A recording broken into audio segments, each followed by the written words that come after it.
Monique is the owner, CEO, and director of Vitality Medspa and Plastic Surgery Center in Georgia. Vitality Medspa reopened on April 29th after shutdown from the coronavirus pandemic. Monique will be sharing valuable business learnings as we all shift into this new normal. Please welcome Monique. Hi, everyone. So grateful to be here and to share all of our exciting tidbits and pearls as to what we've been doing for the last 5 weeks we've been open. So we opened April 29th in Georgia, and it's been great overall. We were very nervous initially, not knowing what to expect. There was a lot of preparation and planning that went into opening. And so I'm going to get right into the 3 things that I felt we really needed to focus on. So the first thing that we felt we needed to focus on was our staff and what did that look like in coming back. And so we call that getting back to basics. And for me, that meant we knew that we needed to bring in revenue. So we needed our service providers to be able to come in. Great, Leslie, I can see yours now. That's perfect. So we needed to be able to figure out our staffing, and our staff was getting providers on the schedule, and then how many administrative of our team did we need? We currently have 7 providers, and we had 5 administrative staff. The difficulty with that was we did not know in advance what demand would be. And so about a week before we opened, we started getting clients on the books. So we set our opening date and we started calling our clients who we had previously canceled.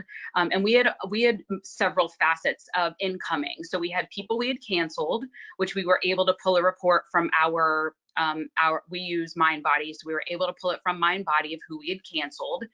We were able to look in through our emails. And then we also use text messaging. So we had emails, text messages, and social media.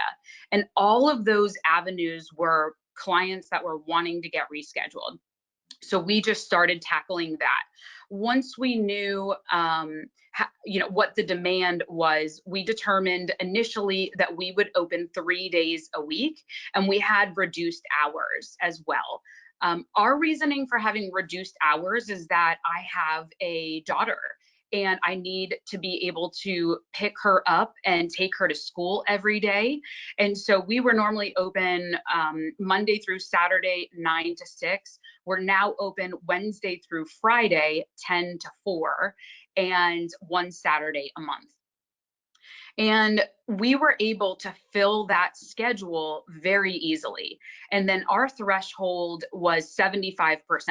Once we get filled to capacity in 75% in any department, we know that we are either ready to bring on another provider or we're ready to open up another day. So for us, the very first week that we opened, we were booked at 94% capacity. And then week 2 went to 96 capacity, week 3 went to 91, and the last 2 weeks have been between 91 and 94% capacity, which for a business is stellar. Most of the time you'll have no shows or you'll have gaps in the schedule, but this really allowed us from a revenue standpoint to know exactly what we were going to be paying in payroll. In addition to that, our administrative staff, they were all on unemployment. So they were getting their stipend from the state as well as the federal. And we made an executive decision as a team that I would come back and play an administrative role with one other teammate. We did have an issue where we had a couple of people that for one reason or another, their unemployment did not come through.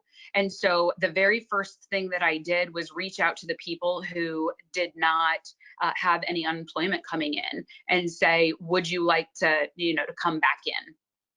I had originally thought we would do some sort of rotating furlough if more than one wanted to come back. But what ended up happening is I had 3 people that were not on unemployment. 2 were very weary to come back in, and they were not comfortable. And they ultimately decided not to come in. And 1 was ready to come back. So it was myself, and I have 1 other administrative professional who's helping me run the front. And then we brought back all 7 of our providers. We did bring them back staggered because we didn't know, we had originally had 5. We didn't know the capacity of the front desk. So what we did is we started with 3 providers, and then we quickly went up to I think we went from 3 to 5, and then we went to the full 7.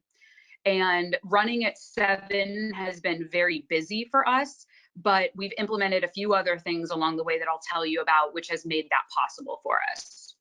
So getting back to basics really meant to me coming back into the business. For me, we've grown to such a large size that I really needed to step out as a daily provider and run the business as a CEO. And I've done that for the last 2 years. But very luckily, I ran the business for 8 years in almost every role in the company, and was able to jump back in with very little training to run the front. And that's made a significant difference in so many areas. So getting back to basics, me coming back in, hiring only 1 administrative versus all 5 saved us major payroll. Our needs versus our wants. Initially, I kind of thought we needed to have every, we needed to have enough coverage up at the front to make sure that we could handle all of our providers, because that's where our revenue generation is coming from. I wanted everybody to come back. And as a business owner, we have to make difficult choices at times, and our needs versus our wants. And in these uncertain times where you're not sure about demand, you don't know, are people going to come back in droves? Are they going to be weary and stay back? We really needed to focus on what our needs were. And for me, it was running what we call a skeleton crew, or with only 2 providers up front. And then we have 1 who is our sales and marketing manager, who's been with me since day 1. She, at this point, has only done all of our social media, our monthly promotions, our membership, managing that. Now she has come back and she is doing phones as well as social media and marketing. So we are all back to when we first started and wearing 50 different hats. But that is what we need right now, is to keep our payroll predictable. We need to keep it as low as possible so that we know demand and longevity. Part of something that I never have experienced before, and I started this business 10 years ago, was I've never had to lay anybody off. I've never gone through this before. And so something that was shocking to me was recognizing that you may have to compete with unemployment. So in the state of Georgia, staff gets a maximum of $365 a week plus a $600 federal payment. So they're getting $965 a week, which is amounting for some of them to more than they made with their taxes taken out when they worked for us.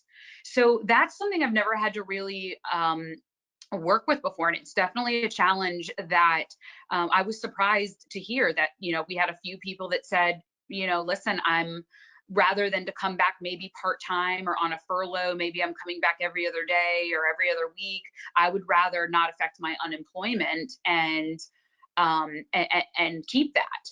And initially I was very shocked at that, but when I sit back and I think about someone having a sure thing every week for 11 to 14 weeks, that's pretty significant. And I think if we take a step back and think about what this has done to people, it's instilled fear. And so knowing that they have something certain right now, although it's short term and very short-sighted thinking, in my opinion, it gives them a sense of security. So you may face that with some of your staff. They may choose to stay on unemployment versus come back if you're doing a temporary schedule versus a full-time schedule. And for us, it just did not make sense to go back to full-time hours.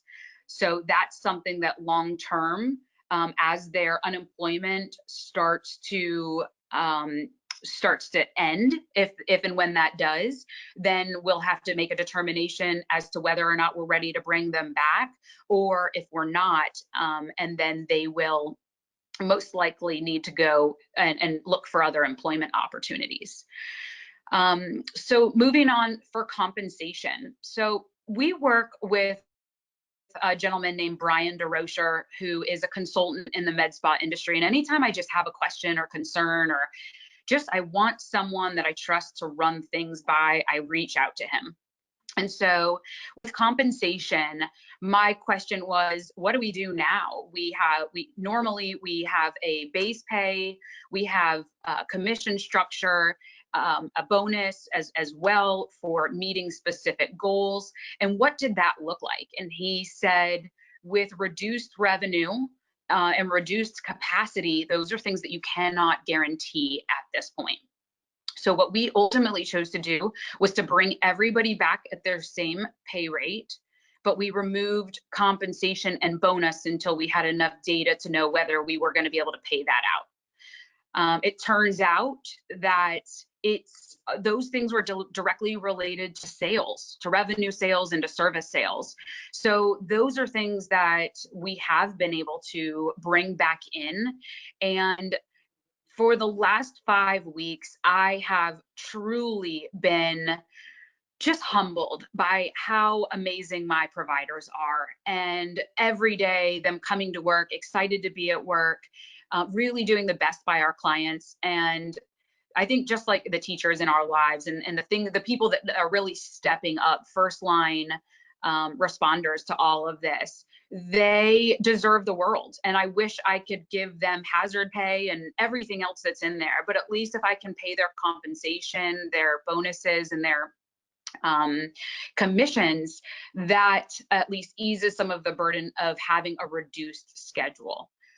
With that being said, I've run the metrics on us being open 1 full month versus being open earlier in the year. And what were they making compared to what they're making now?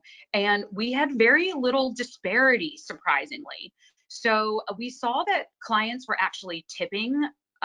We do allow tipping, and so clients were very generous. In addition to that, because clients have not come in, they are wanting the whole kit and caboodle. So a client might come in and decide to do a hydrofacial, but when they get back there, they sign up for Vivace microneedling or a series of peels, and they're really ready to commit, whereas that might not have been the case necessarily before. We're also having clients doing a lot more injectables than normal. So right now we currently have a 3 syringe package on special, and that is pretty much, I would say, if clients are just coming in to get their lips done, then that's not happening. But if they really want rejuvenation, they're easily coming in and starting off with that 3 syringe package. So that's been a really nice way to ensure revenue. So moving on to strategy. Some of the strategies that we had to consider were new protocols. So what does your state and your board say about what are their standards for reopening? So definitely look at either AmSpa or go to your state board and see exactly what their requirements are. So for us, the sanitation and social distancing protocols were making sure that everything is wiped down in between each client, making sure that everybody, and the beautiful part of this is that we are all trained professionals. We are always clean. We are always using gloves and sanitizing and wiping down our equipment, changing our bedding between each client. So those things really have not changed for us. What has changed is wiping down the doors, the bathrooms, the front reception area a little bit more frequently. And that leads me into you know, supplies. So one of the major things that I was super concerned about was you can't even still here in Georgia buy even regular supplies like wipes, you know, antibacterial wipes. So we had to get creative. So we ended up buying bleach and water bottles, and we did and it says right on the bleach just exactly um, what to mix it at, and it was a 1 to 21 ratio in the bottle that we were doing. So we got spray bottles and we made our own concoctions. We did put a little bit of essential oils in them just to make them smell a little bit nicer, but overall I think that bleach clean smell is really helpful. Make sure that if you're using that mixture, that you're using it on surfaces that are safe for bleach. It will, you know, don't use that on your machines. Don't use that if you're on your bedding. Just be careful. If you have those vinyl or leather beds, it can break those down pretty easily.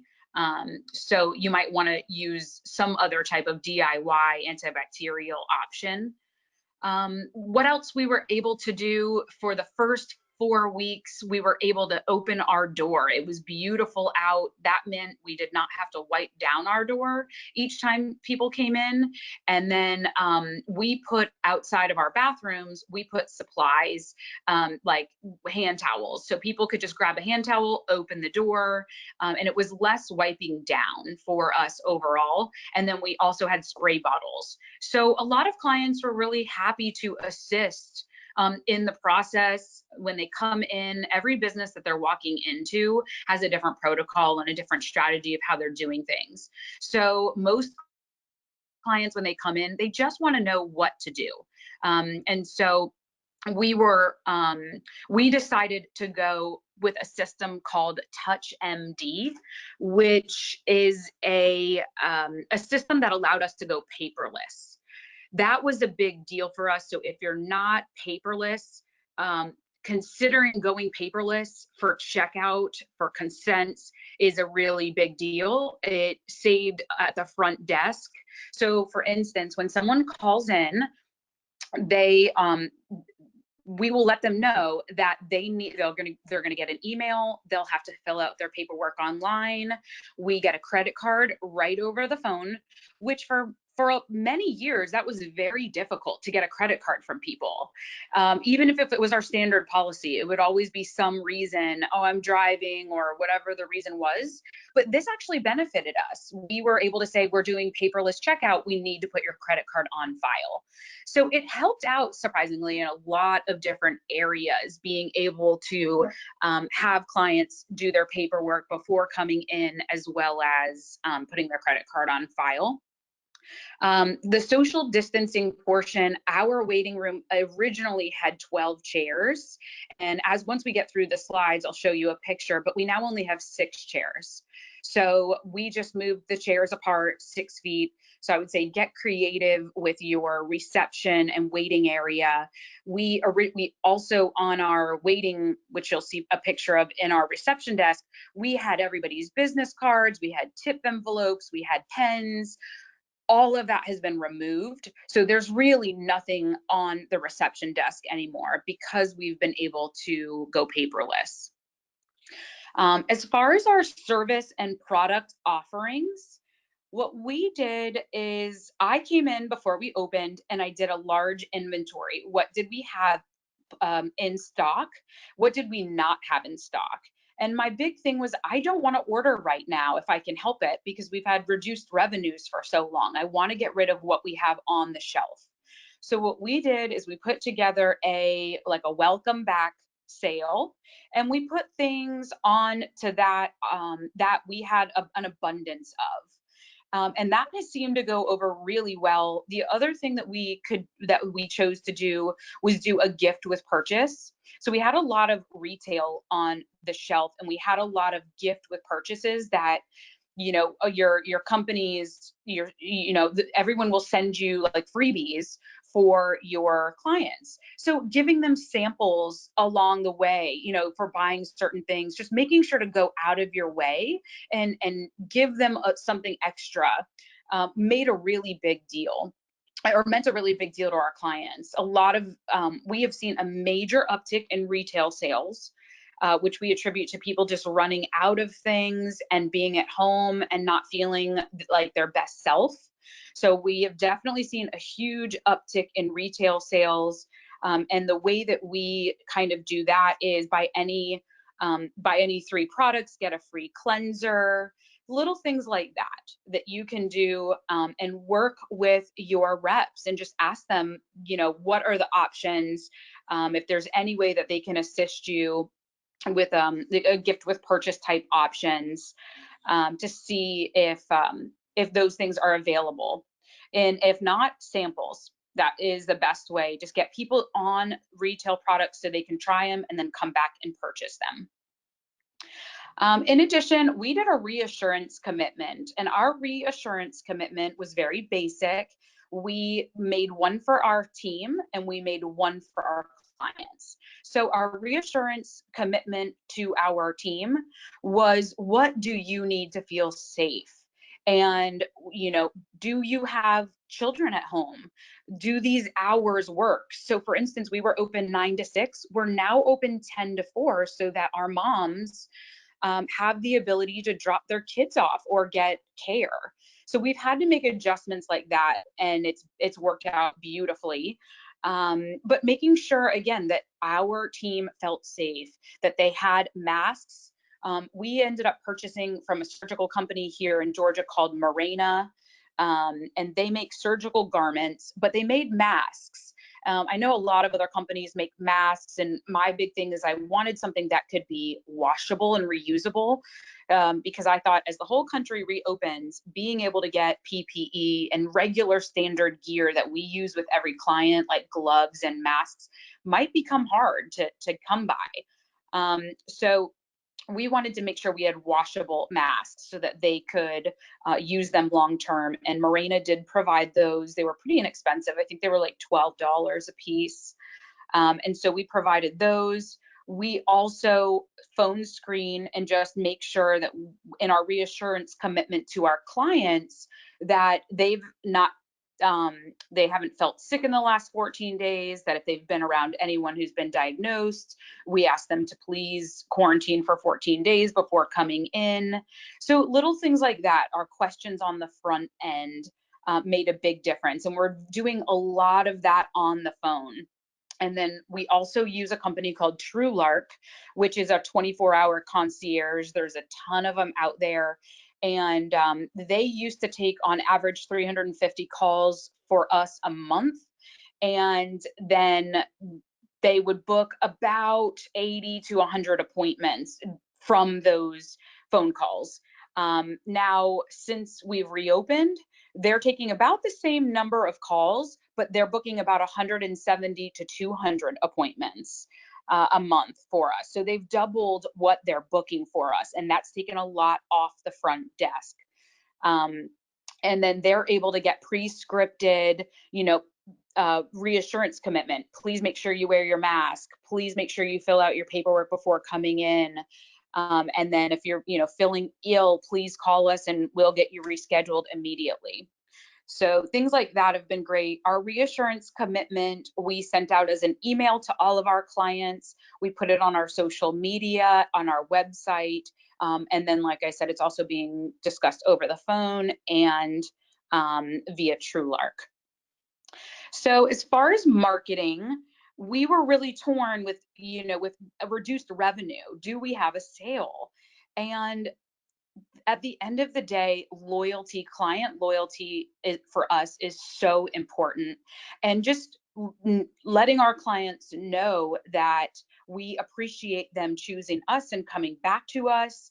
And so we wanted to have a welcome back, new you type special. And so once I knew what inventory we had, those are the things that we put on that special. And we've been marketing that out, really upping our before and after photos, and making sure that we're staying on top of social media. That's been the easiest way for us to market to our clients. We did notice a major downtick overall in engagement. I think that people just kind of got a little over social media and the news and a little inundated. So we really kind of backed off of how much we would normally be doing, and have really focused more on our phone efforts, and then allowing the sale to kind of speak for itself. And then the last thing for our strategy is the 7, 30, 60, 90-day rule. So I heard Robert Herjavec, who's an entrepreneur, he's also on the Shark Tank. He said, right now, any business long-term planning should be 7 days out. And I love that, because from week to week, everything changes, and you will know once you prepare to open and you do open, everything that you thought you knew will change, and your clients' habits, your staff's habits, you will need to reevaluate those weekly. And so for us, that's what we've really been doing. At the end of every week, for us, opening Wednesday to Friday gives me the opportunity to run data and numbers, and what are clients purchasing? What are we seeing in retail? What are we seeing? Are people buying packages? Are they actually signing up for our memberships? And all of that is yes. We've had 45 new clients come in the last month so far. We've seen an uptick in membership signups and packages and retail sales. So that has been great. At the 1 month mark, we evaluated, how did the last month look? Was 3 days still going to work for us moving forward? How was the 10-4 working? And a lot of that was just based off of metrics and how far we're booked out. And we will plan on doing that at the 60 and the 90-day mark.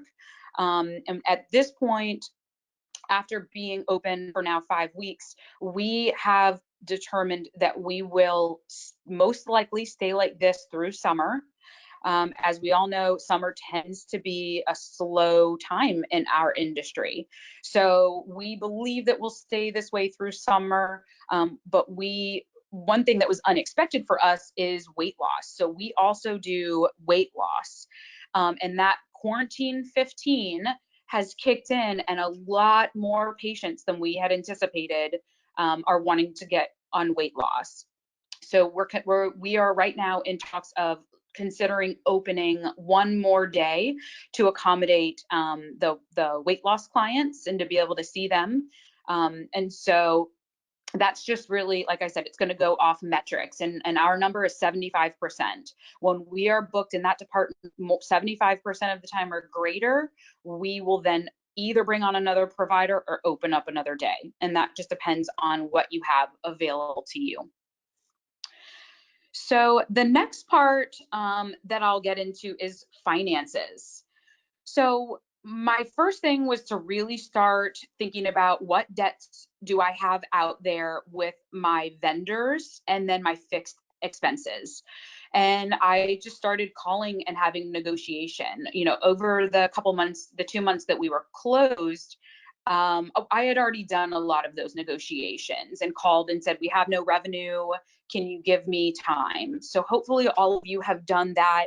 If you haven't done it, I would urge you to reach out to your vendors. They are, for the majority, they are incredible, and they're working with everyone. They understand what they're going through, and they see the big picture, that they want us to remain their clients long term. And if they're going to do that, forcing us to pay when we have no revenue is probably not the best route.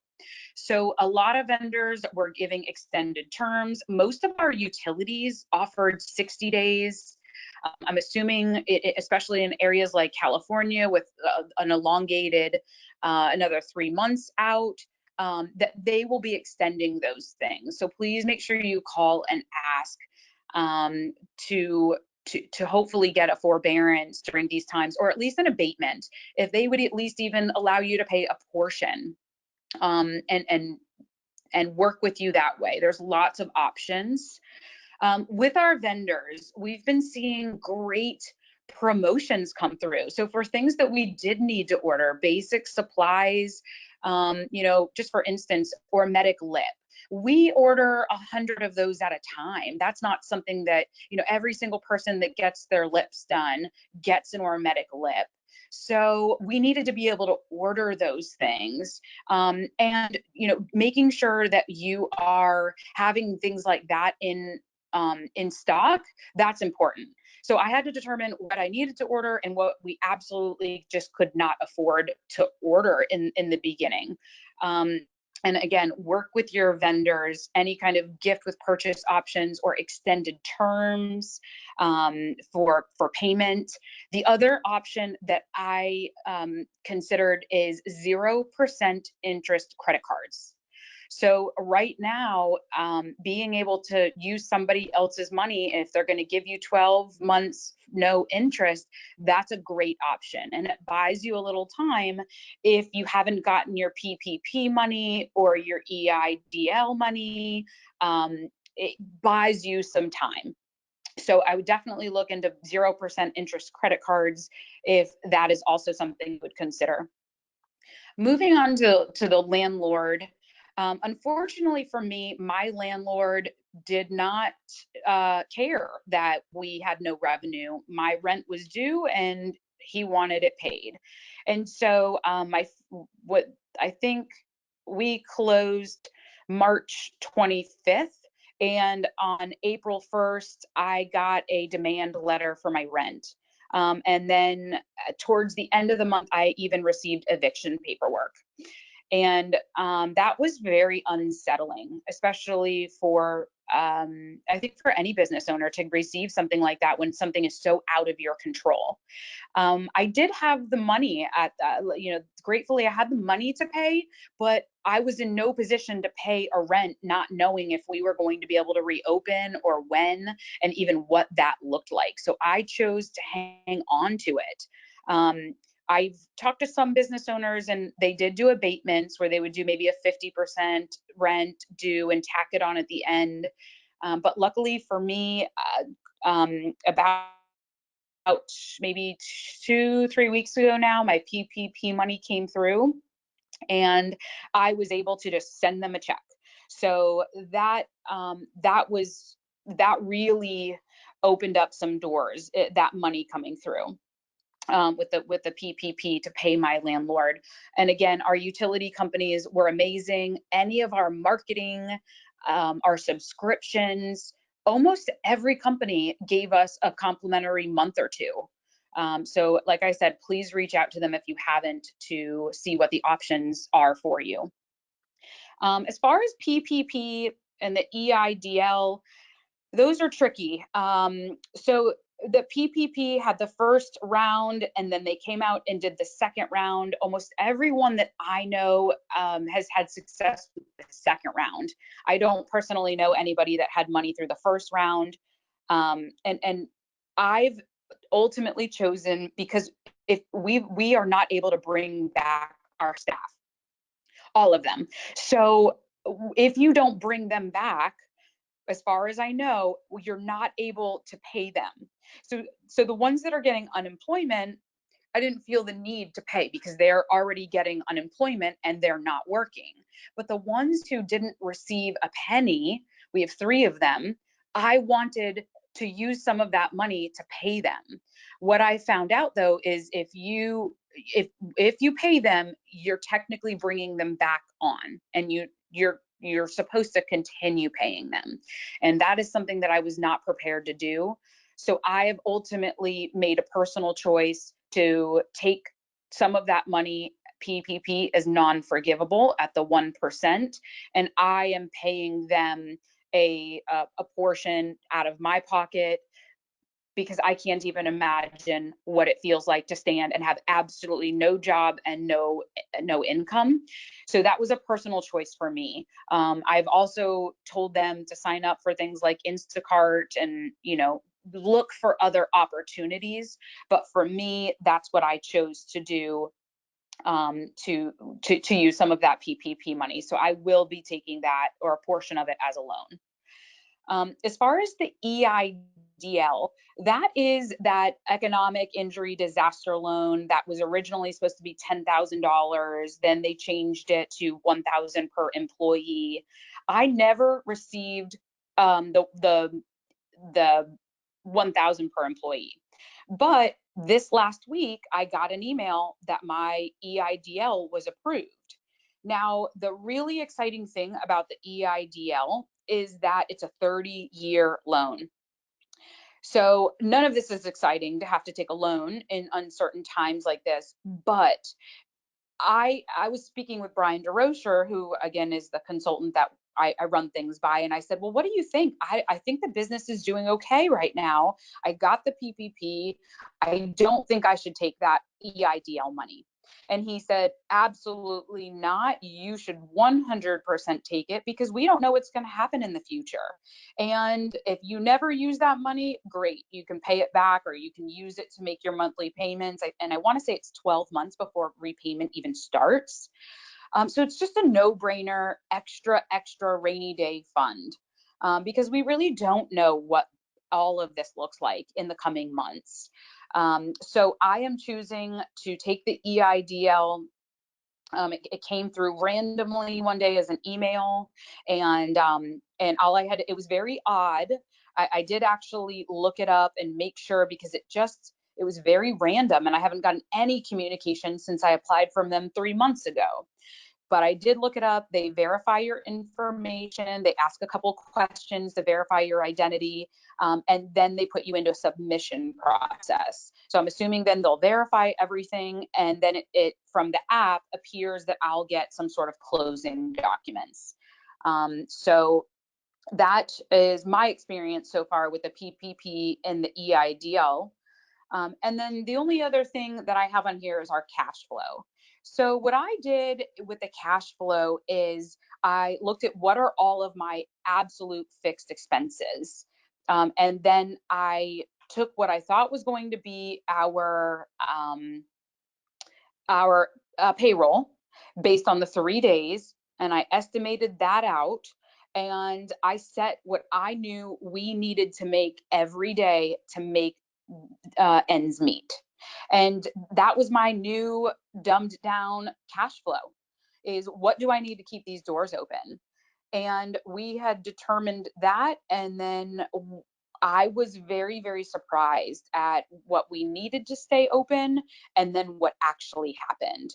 We doubled, and I think in our third week ended up tripling what my expectations were, or what actually I should say what our need was. So here's what we need to stay to just pay our fixed expenses and our payroll. And then by the third week, we were triple that. So I was able to start tackling some of our previous debt and paying off, vendors, prepping to order supplies. I did things like I ordered probably 6 months worth of gloves from a vendor who just happened to have cases upon cases because I didn't know what it was going to look like, and we need gloves for sure to operate. So those are things that I went and did in advance, and then I was able to start allotting to pay those bills. But when I did order supplies, I did that on a 0% credit card, 0% interest. So I knew that when it came, that even if I couldn't make a payment for a couple months, that I was okay. And as long as that PPP money or a loan came through, if revenue took a little bit to ramp up, that I would be all right. And surprisingly, it is all really coming together beautifully. The team is working together. Everybody is super excited to be back in. The first few weeks, we were definitely very cautious. All the protocols were very tight, and everyone was really on guard. We didn't know how our clients would respond and how our team. We wanted to make sure we were respectful of everybody's opinions. But it turned out the first 2 weeks, we noticed about 20% of our clients came in with no mask on. And then we provided them with a mask rather than to turn them away. which is something that initially I'd said, no, we cannot provide masks for people. We'll run out of them too fast. But at the end of the day, when you have a paying client, the last thing you want to do is turn them away over something like a mask if you can provide it. And so we provided the mask, and by the 4th week, we had about 50% of our clients coming in with no mask on. And it was very odd. People just started to kind of be a little bit more open about, the numbers seem to be going down. Everybody seems to be feeling comfortable getting back to life. And here we are in our 5th week. All of our providers are still wearing masks, but our clients is really personal preference. And what I would say to that is, as a business owner, with you and your team, you have to decide what your personal choices. What are you comfortable with? And if you are standing on the side of masks 100% of the time, that's your choice, and you get to make that choice. And respecting that, and your clients respecting that, is going to have to be paramount. If you are on our end, where we're kind of seeing how clients are doing, and if they're comfortable coming in without a mask, then we're comfortable as long as everyone else in the waiting room is comfortable. But if we have one person in the waiting room that's uncomfortable, then what we found is most people are more than happy to put on a mask, if that makes the people around them feel comfortable. So what I would say to that, for us, is that we've kind of just taken it as to how comfortable our team and our clients are with that. So on the screen right now, you'll notice the first, on the left, that's our desk and our retail.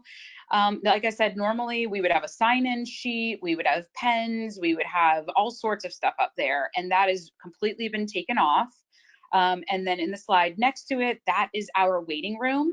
And we had 12 chairs in there. So where there's one, there was normally 2 side by side. And we've taken those out to accommodate social distancing. The next slide that I have is a treatment room. And so that just shows for you, our treatment room really looks the same, but you'll notice the spray bottle and the wipes on the counter. And the only thing that we've had to do is pad our appointments with like an extra 5 minutes. And what we noticed in our system is it only allowed us to do it every 15 minutes. So really how we do that is up at the front. We just tell clients, we're pretty strict about our team. We run on time. Our clients know that if their appointment's at 12, they're getting called back at 12. So what we do is, if it's 12:05, we just let the clients know, hey, they're sanitizing the room, changing everything out. It'll be just another minute. And clients, again, are just so grateful to be in and getting a service that they are happy to oblige, and have that extra couple of minutes. So that's an example. Again, our treatment rooms really do still look the same with the stuff on the counters and supplies, but just adding those additional cleaning supplies. We're doing a lot more laundry. Making sure that everything is removed from the room in between clients. So that's taking a little bit more time, but overall, it's been great. Everybody's picked up the extra slack, and I think everybody's just super grateful at this point to have a job and be back working. So I've seen a great morale improvement overall from everybody. And partially, I think that has to do as well with me being back in the office every day. I absolutely love this, and I've been so focused on growing the business for so long. And being back in every day and reconnecting with our patients and just saying, like, welcome back. We're so excited for you to feel like you again. And so that's been one of the really cool things, is just reconnecting with people, the clients that love you and love the services that you provide, and being able to share that has really helped with the anxiety and sometimes even depression about what's been going on these last couple months. So that is my presentation, and I am happy to answer any questions or go more in depth as Leslie lets me know what feedback you have. Perfect. Thank you so much, Monique. That was fantastic. So we do have quite a few questions. So I'm Okay. going to start at the beginning. Jennifer would like to know, are you offering all of the same services before, or did you modify service offerings? Sure. So originally we thought that we were going to modify, and ultimately it was based on what we had in stock. So for instance, we offer therapy. If I didn't have transducers in stock and I couldn't place a $20,000 order right now, then that would be something that we would have determined to leave off. Luckily for us, we had enough stock to be able to get open, and we did not need to modify services. But that's how we did the determination, was based on what we had in-house and whether or not we could order. Thank you. Next question. Mary Jane would like to know, are you still offering full 60-minute facials, and what PPE are you using while giving a facial? Sure. So we still are offering 60-minute facials, even if the facial takes 45 minutes. So we offer hydrofacials, and they can get those done in 30, 45 minutes, depending on the service. But we use that extra time to talk about treatment plans, because your clients are dying to get in. They really want to know what to do next. So it really assists that extra 15 minutes with retail and with what service they need to come in next for.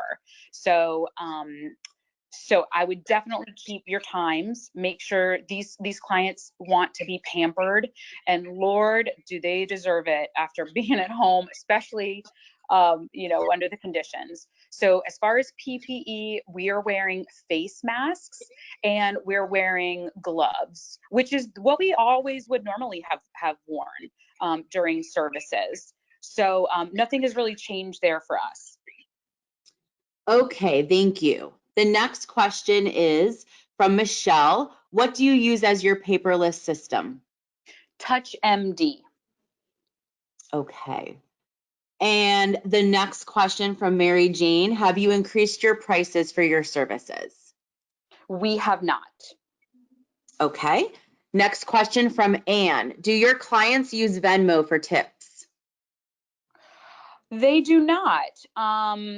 They either pay in cash or they add it to their credit card bill. And then for us, at the end, we pay credit card tips out to our providers every 2 weeks is our payroll. So we pay out credit cards every 2 weeks, but we take out 3% surcharge to cover Okay, our cost of processing. thank you. So Mary Jane also would like to know, are you using new massage bed covers for every client? Are you disinfecting every product bottle in the room that's exposed? She'd really like you to go through what you do in the treatment room to disinfect. Sure. So we have, normally the estheticians would have everything that they need, right? Like if they're sitting in the chair, they have everything to the side of them on either side. So what we've done is we've kind of taken everything back and put it on the shelf or the counter behind them. And then they'll do consultation, and then they'll pull out whatever products they need specifically for that client. That way they're not having to wipe down everything. But yes, they are, especially because gloves, if you're using them properly, every time you touch something you're removing them, and that's not realistic. So the easier thing to do is keep the gloves on, touch what you need to touch, and then just do a wipe down of what you used for that client, and then put it back. And then yes, the bed is being stripped after each client. Thank you. Okay, next question. Jennifer would like to know, did anyone on your staff get COVID-19? No. And for that matter, nobody had anybody in their family related, anything like that. And we have not been notified either that any of our clients have had it. Okay, thank you. Okay, Mary's question. With all the extra cleaning and laundering, is it worth it to take a standalone appointment for a lip or a brow wax?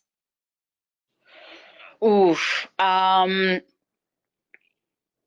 So that's okay. So we don't do waxing in-house. So, but if I was going to have, I'm trying to think, our shortest service is um, is 15 minutes.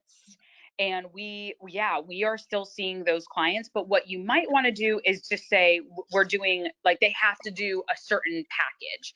Like it has to be lip and brow or bikini. You have to have a minimum, maybe that would make sense for you.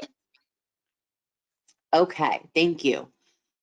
Anne would like to know, are you using steam in facials and still performing extractions?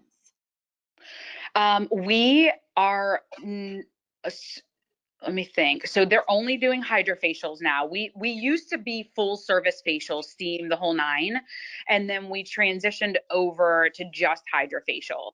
So they are doing extractions, but with the hydrofacial machine. And then if they need to actually extract, they will still do that, but not using steam. No. Okay.